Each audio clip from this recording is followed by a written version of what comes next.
As Aaron Glenn watch continues for the New Orleans Saints head coaching search, one Saints player cast his vote for who he thinks the team's next head coach should be. We got all of that and a little bit of lagniappe for you on today's episode of Locked On Saints.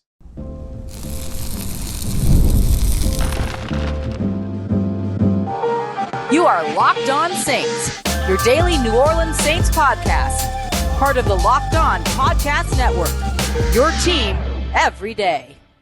What is good, Who Dat Nation and Who Dat family? I am your host, your friend Ross Jackson, New Orleans native, your New Orleans Saints expert and credentialed member of the media covering those New Orleans Saints as a Saints beat writer over at LouisianaSports.net and Saints analyst with WWL TV. And on today's episode of Locked On Saints, Nick Nash, the San Jose University wide receiver, is a name that you should know going into the NFL draft. I'll tell you why. We'll dive into Liam Coen turning away the Jacksonville Jaguars and the ripple effects it actually has on the New Orleans Saints head coaching search for a potential favorite. We're going to kick everything off with Aaron Glenn watch, which continues, but one New Orleans Saint casts his vote for who he believes the next head coach should be. And Aaron Glenn was not that vote. We got that and much more coming up for you on today's episode. We appreciate you very much, whether it's your first time or your next time. Make it your first listen, and for being an everyday or here on the show, which is a proud part of the Locked On Podcast Network, your team every day. Today's episode brought to you by our friends over at FanDuel. Right now, new customers can bet $5 and get $300 in bonus bets if that first bet wins by visiting FanDuel.com today to get started. So look, as the days move on, as the hours tick by, and as the minutes pass, it seems that Aaron Glenn is sounding more and more likely like he will end up becoming the head coach of the New York Jets. Do we know that for sure? No, nothing is for certain at this time. In fact, actually, he, as well as the general manager candidate that he's tied to, both left the New York Jets facility on Tuesday evening without a deal getting done. But those talks are expected to continue through today. So there's a chance that by the end of today, or even by the end of me recording this show, that we hear that Aaron Glenn is headed to the New York Jets. Until that ends up not being the case for certain, that is the way that we will kind of proceed for the rest of this episode, is with the understanding that Aaron Glenn is likely to become the New York Jets' next head coach. Why do we want to do this? Because I want to explore some of the other options that are out there for New Orleans and what this would mean for them in terms of next steps, how it impacts not just their head coaching search, as well as Alvin Kamara's vote for the next head coach of the New Orleans Saints. Alvin Kamara took to X, Twitter, and said that he is effectively casting his vote for Darren Rizzi to become the next head coach. Now, he didn't say Darren Rizzi specifically. He said that it was a name that rhymed with, and then, of course, it being something that rhymes with Rizzi, and therefore it was, Darren Rizzi that he's casting a vote for. He also got kind of, I'll call it a light cosign from defensive end Cameron Jordan, who also went on to say, does it rhyme with Frizzy? And just kind of like playing along with the joke there. But look, here's the thing. When Darren Rizzi became interim head coach, one of the first changes that he made was that he made Alvin Kamara a team captain because he thought it was incredulous that he wasn't a team captain to begin with. Cam Jordan co-signing that, saying that it was ridiculous that he wasn't a team captain to begin with. And so there's a shared relationship there, but I don't think that's the only reason why Alvin Kamara says that he believes that Darren Rizzi should be the next head coach, or at least is casting his vote for Darren Rizzi as the next head coach. The fact of the matter is that any player and coach that you talk to loved what Darren Rizzi did when he took over, especially considering the hand that he was dealt as he was taking over. Now, if you're going to become the interim head coach that becomes the full-time head coach, this is what you need. You need players that are willing to publicly go to bat for you. Remember, guys like Max Crosby and others over with the Las Vegas Raiders, they went to bat for Antonio Pierce. Now, that hire from interim to full-time didn't work out in the first year, but they also never had a quarterback in 2024, and that's why Antonio Pierce is getting another season as the team hopefully solves its quarterback problem. And the New Orleans Saints need to figure out their future at quarterback as well. So if they went with Darren Rizzi, there's still a whole bunch of opportunity for change. You're getting a new offensive coordinator, probably, maybe, right? We'll see what happens to Clint Kubiak, who did take 2 interviews with the Seattle Seahawks and is expected to currently be the front runner for the offensive coordinator position over there. But I don't know if Clint Kubiak takes that job unless he knows for sure he's not keeping his job in New Orleans. So if Darren Rizzi becomes the next head coach, maybe he decides to keep Clint Kubiak. We'll see. But you're looking at a new defensive coordinator, and effectively Darren Rizzi would still be over special teams. But I think the last concern in New Orleans right now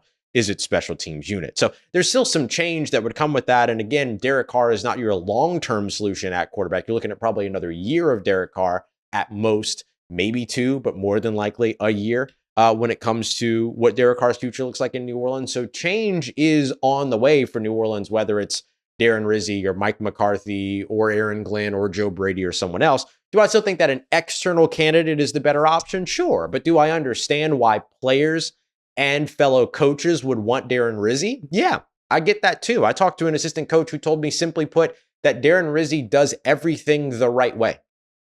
And that's not out of the ordinary to expect from a guy that is a Parcells guy who was taught to do everything the right way. And so there's a lot of belief in Darren Rizzi, and there's a lot of buy-in around Darren Rizzi. And this is the first time we've seen it publicly from a player post the season, right? We've seen a lot of it in season, votes of confidence for Darren Rizzi, all that. Everyone that we asked and that we talked about, like they talked about the vibe shift and how much that mattered and all these other things. And of course, Darren Rizzi would have a lot more opportunity to change more things over the course of an offseason as opposed to inheriting something midseason. There's only so much that you can change. You can't change your defensive system. You can't change your offensive system. You can't make all those big wide swath changes halfway through a season. That's why interim coaches rarely win more games than the guy that was fired for them to step into, which in Darren Rizzi's defense, he did. He won 3 games.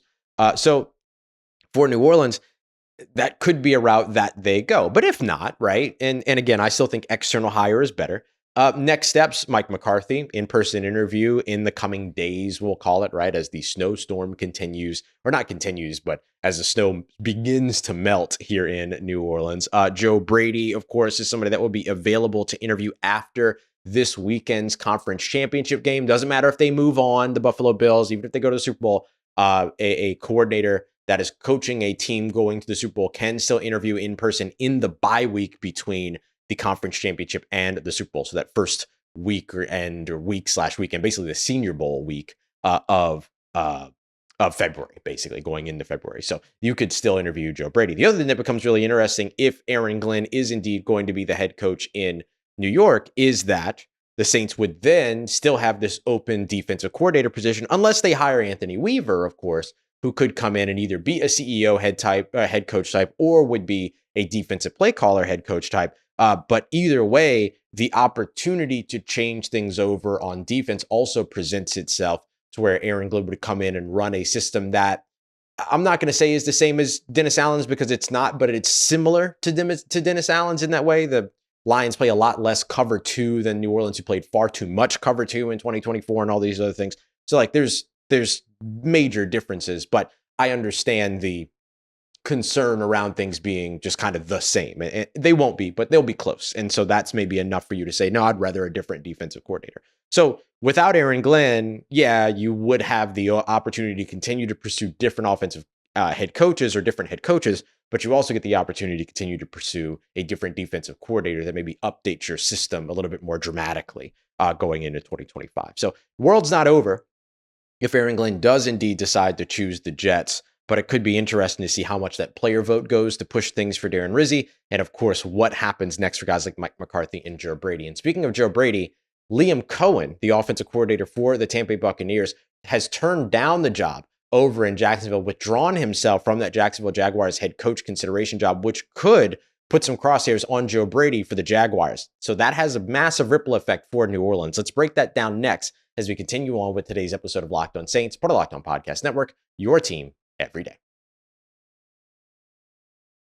Today's episode of Locked On Saints is brought to you by our friends over at FanDuel, America's #1 sportsbook that just gets better and better from the first whistle to the final moment. The NFL playoffs just get more and more exciting over at FanDuel, especially if you're a new customer, because new customers can go put $5 down for their first bet. And if you win that first $5 bet, you get $300 in bonus bets that you can then use for other things like odds lines, props, same game parlays, and so much more. Maybe you take a heavy favorite like the Philadelphia Eagles, who are 6.5-point favorites over the Washington Commanders at home. You put $5 down on that. If you win, you get a little bit of winnings from the $5 bet, but then $300 in bonus bets on top of it all By the way, Kansas City Chiefs also favorites at home, but by a lesser margin, just 1.5-point favorite. So just so you know what's going on when it comes to the conference championships coming up over at FanDuel. So visit FanDuel.com today to join and get started with $300 in bonus bets by winning your first $5 bet. That's FanDuel.com. Make everything in this playoff season even more unforgettable with FanDuel, an official sports betting partner of the NFL.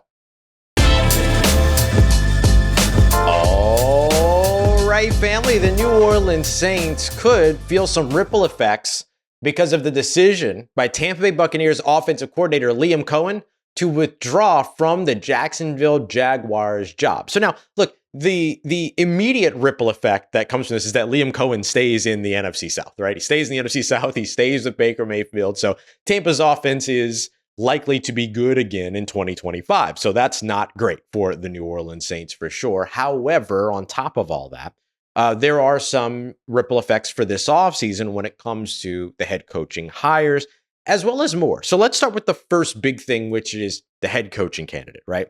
The expectation is that with Liam Coen now no longer in the running for the Jacksonville Jaguars, that the place that they go next for their next head coach is probably Robert Saleh, the former New York Jets head coach. However, one of the other names that has popped up is a favorite here in New Orleans, and that is Buffalo Bills offensive coordinator Joe Brady. Now, Joe Brady has done a virtual interview with the Jacksonville Jaguars, who didn't do the same thing that the Jets and Bears did, to where they interviewed like everybody under the sun. They were a little bit more selective, kind of like New Orleans were in their search. And another guy that's in there is Patrick Graham, former defensive coordinator, former head coach, all those other things too. So that's another name to watch over with Jacksonville. So the connection with Brady hasn't grown because Brady has not yet been eligible for a second interview. In yesterday's episode, one of the first things that we talked about was if Aaron Glenn chooses to go to New York, the Saints are kind of okay because a lot of their favorites, they're kind of running uncontested to get them. Mike McCarthy, who really only had a lot of interest coming from the Chicago Bears. And it was a ton of interest coming from the Chicago Bears, but then they landed the big fish in Ben Johnson. And then for Joe Brady, it was kind of a little bit of Jacksonville, but that was kind of it. But then it felt like Jacksonville was really closing in on Liam Coen, but now Liam Coen is staying with the Tampa Bay Buccaneers. So it just kind of opens a pathway a little bit to Joe Brady. Let's come back to that. The other thing to watch is we were talking about defensive coordinators for New Orleans, right? If the Saints don't hire Aaron Glenn or don't get the chance to hire Aaron Glenn, which is looking increasingly more likely, a guy like Robert Saleh would be a big fish to go after as a defensive coordinator. And when you have a young offensive coordinator, an offensive mind like a Joe Brady, getting somebody that's had some head coach experience that is also a big defensive mind and a popular defensive mind could go a long way for a guy like Joe Brady. Now, maybe the former head coach up against first-time head coach clash is something you might want to avoid. I would understand that from a team-building perspective.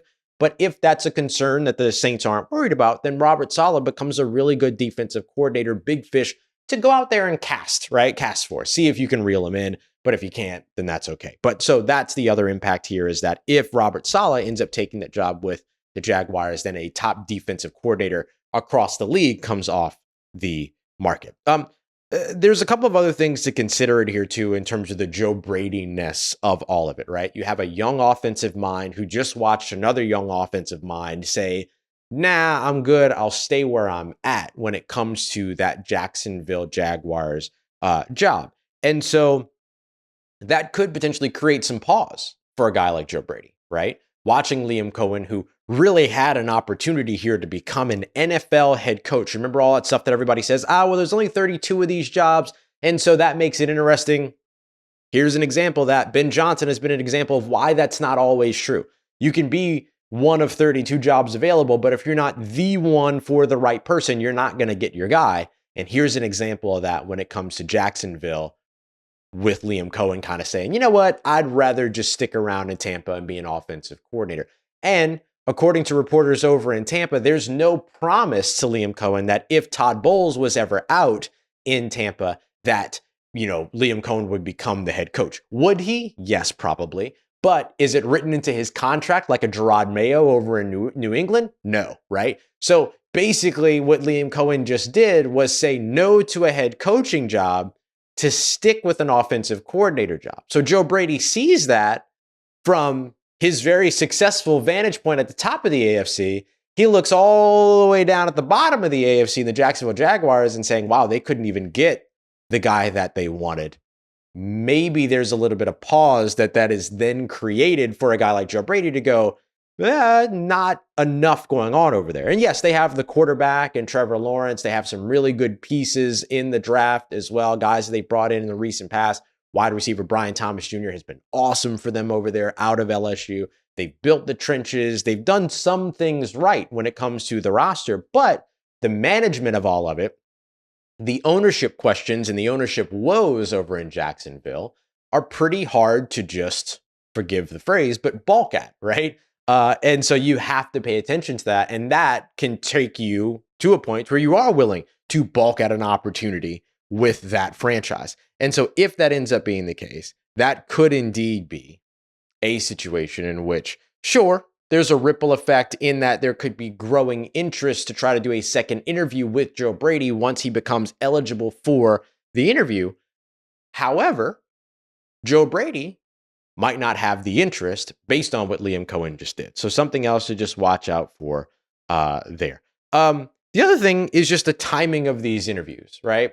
New Orleans is already expected to bring Joe Brady in to do a second interview. They had him do a virtual interview. He has not yet been eligible to do an in-person interview because he's coaching in the AFC Championship game. But whether he wins and moves on, or whether he loses this weekend, or his team wins and moves on, or his team loses this weekend, then he would become eligible during the bye week in between the conference championships and the Super Bowl to interview during that Senior Bowl week, as we just highlighted here a moment ago. So the thing that I would watch for is what's the timing of Joe Brady's next interviews if the Saints haven't filled their head coach position with an Aaron Glenn or a Mike McCarthy by then. And of course, again, we're assuming that Aaron Glenn is heading to New York for right now. So what I would be watching for is once Joe Brady becomes eligible to interview with a team in person, who's his first interview? Where is his first interview? If it's Jacksonville, then you end up in another Aaron Glenn situation. Waiting, biting your nails, waiting to see, wondering and worrying about whether or not Aaron Glenn is going to say yes to the Jets before he even gets to you. You could create or see the similar situation created with a Joe Brady who says, no, I'm going to go see Jacksonville first. But then if he says, no, I'm going to go see New Orleans first, it is at least indicative of greater interest in New Orleans than greater interest in the Jacksonville Jaguars. So if there is going to be any type of competition for a Joe Brady coming from Jacksonville, you might be able to alleviate some of that concern just by looking at the order in which Joe Brady takes the interviews. Now, of course, Robert Saleh, Patrick Graham, these are guys that can be hired whenever, wherever at this point. And those are guys that are already expected to go and do second interviews with the Jacksonville Jaguars. In fact, Robert Saleh is expected to do that sometime this week/weekend. I believe it's like sometime between Thursday and Saturday that he's supposed to be over to visit with the Jacksonville Jaguars. So if that job fills up before the AFC Championship games are even played, even better situation for New Orleans. So a little bit of the ripple effect there that Liam Coen just created, what you should be watching and how we might watch it all play out. Coming up next, I want to get back to college draft prospects here for just a moment, because there's a wide receiver that I have become enamored with in this year's draft that is a day 3 name that you should absolutely know. Let me introduce him to you next as we continue on with today's episode of Locked On Saints, part of Locked On Podcast Network, your team every day. Today's episode of Locked On Saints is brought to you by our friends at Talkspace. Talkspace, look, you know how much I am a proponent for therapy, right? I very much encourage therapy. I recommend therapy. I do all of it, whether you're looking to improve your sleep, manage your stress, communicate more effectively, talk through some things that are bothering you. Therapy is a great way to do it. And recently I've been trying out Talkspace, which is right now the leading virtual therapy provider that's out there. Make sure that everything is nice and easy. It's all electronic and virtual, so it makes it super simple to sign up, super simple to get matched with a licensed therapist, super convenient, all of those other things. And I've been loving it. So I wanted to recommend it to you as well. And as a listener of this podcast, you're going to get $80 off of your first month with Talkspace when you go to Talkspace.com/LockedOnNFL. All you got to do is enter that promo code SPACE80, use the digits to match up with a licensed therapist today. Go to Talkspace.com/LockedOnNFL, enter promo code SPACE80. You'll get $80 off of your first month. and show your support for the show as well. That's Talkspace.com/LockedOnNFL, promo code SPACE80. Let's get it. Who Dat Nation? The New Orleans Saints need to continue to add talent to their wide receiver position going into 2025, not to replace their star talent of Chris Olave and Rashid Shaheed, but instead to complement that star talent. Now, a lot of people like the tight end position to do that in this year's draft. Completely understand, whether it's Tyler Warren in the first round out of Penn State, guys like Harold Fannin Jr., my favorite, coming out of Bowling Green, or another guy that I really like, Gunnar Helm out of Texas in day 2. You can even go into day 3 for like Syracuse, Oronde Gadsden, Notre Dame with Mitchell Evans. There's a lot of options when it comes to tight ends in this year's class, which is great.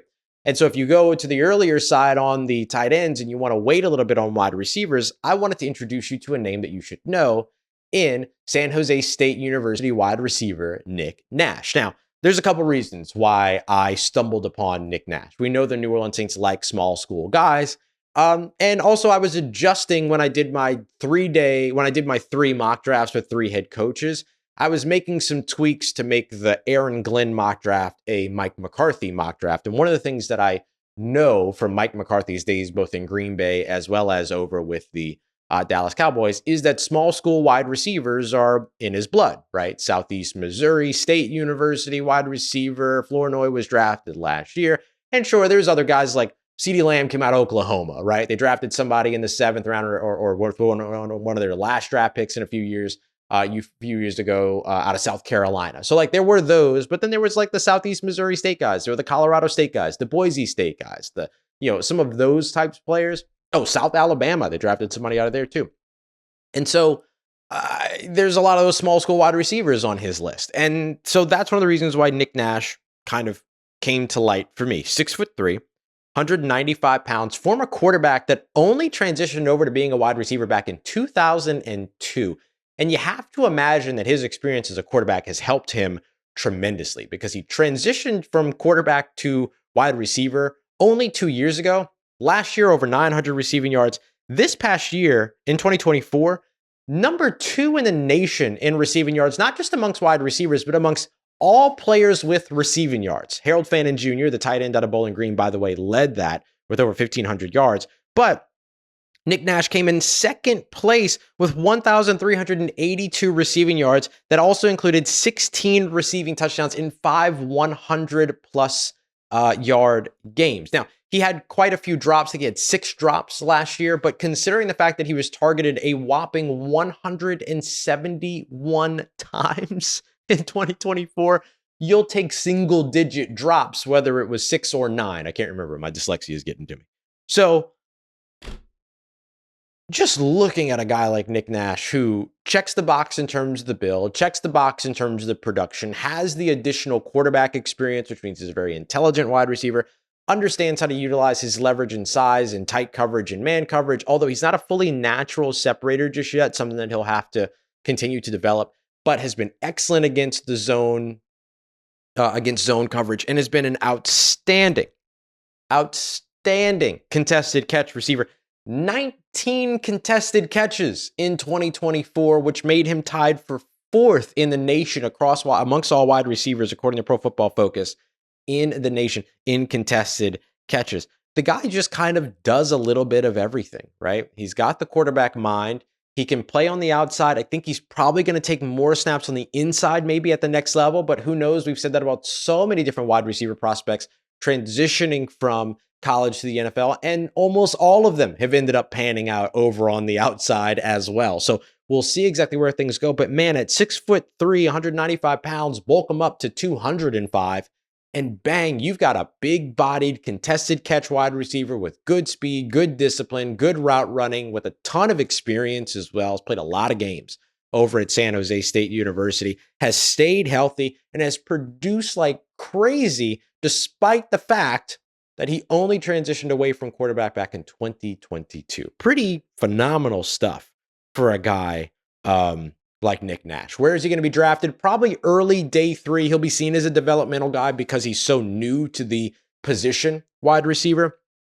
But beyond all of that, like if you're grabbing somebody in the 3rd day anyway, you're okay with a little bit of development, like a 4th round pick at 110 for the New Orleans Saints. Yeah, you're okay with a little bit of development, right? He doesn't have to necessarily go out there and be the guy day one. If he can, then great, right? Then you got a week 1 win in the 4th round, take it, right? But, looking at what most teams do in the draft at wide receiver post round 3, you don't see a ton of guys that go out there and immediately become day 1, week 1 starters drafted in day 3. They happen for sure, but not something you see very often in today's NFL. And so, at least not during the rookie season. So what you'd be looking for is a guy to be able to go out there and help the team as a contested catch guy in the end zone, right? In a red zone situation, or a contested catch guy that can help you in the short and intermediate areas so that a 1st and 10 can be turned into a 2nd and 5. And then you have the opportunity to run on 2nd and 5 as opposed to constantly choosing to run on 2nd and 10 and those types of things. That's where a guy like a Nick Nash could potentially help you out. Plus, on top of all that, getting a player of his potential caliber, right? Developmental potential, as well as just great mismatch potential, especially if you can utilize him in the slot and you're getting him matched up on safeties, or you're getting him matched up on smaller corners, or potentially even drawing the coverage of a linebacker. Great opportunities there for a guy like Nick Nash of that skill set, of that build. Big time mismatch opportunity. That's what you want. That's what you want in the 4th round, right? Good development, good mismatch. Great, good stuff. Then you can lean on some of those other positions early on. You can lean on running back a little bit early. You can lean on defensive end, defensive tackle, offensive lineman if you want to spend an earlier pick on the interior, like a 2nd or a 3rd round pick. You can go tight end early if you want to, with a Tyler Warren in the 1st round, with a Harold Fannin Jr. in day 2, Gunnar Helman day 2, whatever, and then walk away knowing that as you come back for day 3, there's a chance that you can move up and get this guy. And look, that round 4, two picks in round number 4. Like, if I'm the Saints and I go into the end of day 2 and a guy like this is still on the board, or some other prospect that I really want in the 4th round, I'm perfectly happy trading 110 and 129 to get up to the 1st pick in day 3 and be able to walk away with the prospect that I want at the top of day 3. We've seen New Orleans do this. They did it with Nick Saldiveri years ago. Has that panned out? No. But does that mean that it will always not pan out ever? No. So there's an opportunity there for sure. So yeah, no, Nick Nash, San Jose State University, small school guy, but man, uber productive, good mismatch, great size, good scoring potential, and just one of those names to watch. And he's a perfect fit for Mike McCarthy and his kind of draft tendencies, or tendencies of the teams that were led by Mike McCarthy, who loved the small school wide receivers. So just the name to know, and that I wanted to introduce you to, Nick Nash out of San Jose State University. All right, y'all, coming up in tomorrow's episode as we get into Thursday, hopefully some news on Aaron Glenn to see where things are going. I'll update you on where the Saints stand in terms of what their interview schedule is going to look like towards the end of the week. And